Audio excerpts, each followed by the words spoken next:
Facebook Instagram চলোৱাসকলৰ বাবে কঠোৰ হৈছে চৰকাৰ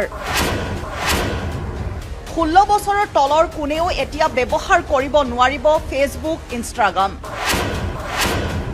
নিয়ম উলংঘা কৰিলে সোশ্যাল মিডিয়াৰ প্ৰতিষ্ঠানসমূহক বিহা হ'ব জৰিমনা আৰু প্ৰধানমন্ত্ৰীয়ে দিলে এই কঠোৰ নিৰ্দেশনা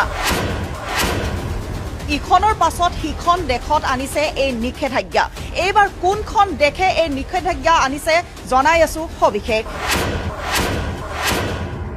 ফেচবুক ইনষ্টাগ্ৰাম চলোৱাসকলৰ বাবে কঠোৰ হৈছে চৰকাৰ 16 বছৰৰ তলৰ কোনেও ব্যৱহাৰ কৰিব নোৱাৰিব সোশ্যাল মিডিয়া নিয়ম উলংঘা কৰিলে সোশ্যাল মিডিয়াৰ প্ৰতিষ্ঠানসমূহক বিহা হ'ব জৰিমনা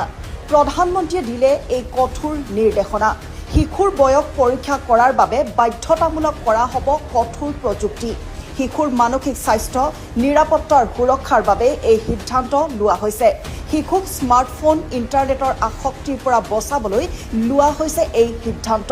প্ৰধানমন্ত্ৰী কেৰো ষ্টাৰমাৰ্কে দিছে এই কঠোৰ নিৰ্দেশনা অষ্ট্ৰেলিয়াৰ পাছত ব্ৰিটেইনৰো এই বৃহৎ সিদ্ধান্ত ভইচ 365ৰ দৰ্শকসকলক এই মুহূৰ্তত জনাই আছো সেই খবৰ যে ফেচবুক ইনষ্টাগ্ৰাম চলোৱাসকলৰ বাবে কঠোৰ হৈছে চৰকাৰ 16 বছৰৰ তলৰ কোনেও ব্যৱহাৰ কৰিব নোৱাৰিব সোশ্যাল মিডিয়া নিয়ম উলংঘা কৰিলে সোশ্যাল মিডিয়াৰ প্ৰতিষ্ঠানসমূহক বিহা হ'ব